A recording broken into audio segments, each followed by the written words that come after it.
Magandang araw, Bayang Pilipinas. Ayan, so exercise naman tayo pag may time.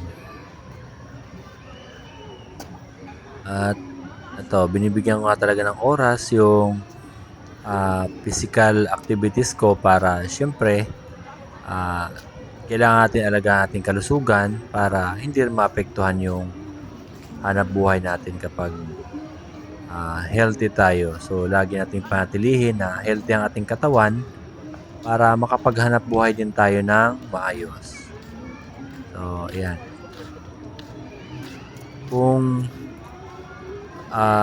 yung pagkakataon, araw-araw ko po itong ginagawa. Bihira yung day off sa exercise. So, talagang pinipilit ko na magkaroon ako ng oras sa loob ng isang araw para makapag-exercise. Papansin nyo nga po, gabi na ito ngayon.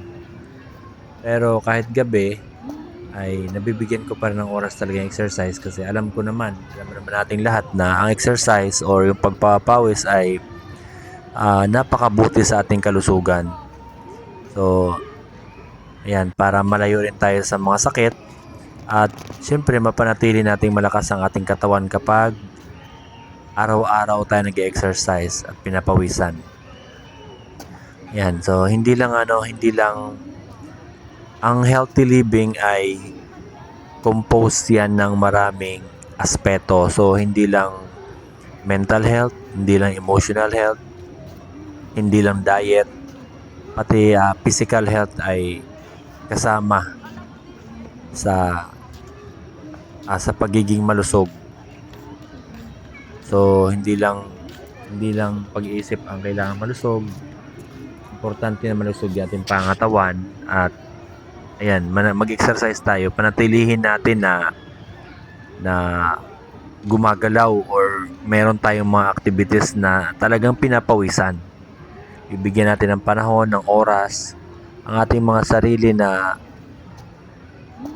mag-exercise para pawisan at para hindi rin tayo magkasakit. Kasi pag hindi tayo mag-exercise, posibleng dapuan tayo ng mga sakit at hindi rin tayo makapaghanap buhay na maayos. Isa rin ito sa mga stress reliever, guys. Yung pinapawisan ka, yung pinapagod mo yung sarili mo. Parang sumisingaw yung stress. Yun yung feeling ko kapag stress ako at medyo marami ako iniisip, mga problema, nag-exercise ako yan, tinutodo ko para pawisan talaga at ayun naman, nararamdaman ko naman na nakaka-relieve talaga ng stress kapag pinapawisan. Nakakahinga ng malalim at saka nakakalanghap ng sariwang hangin, lalo dito sa open space.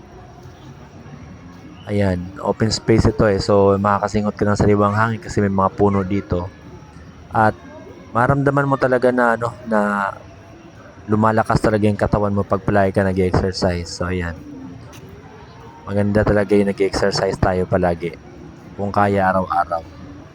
Ayun guys, so magandang araw, Bayang Pilipinas.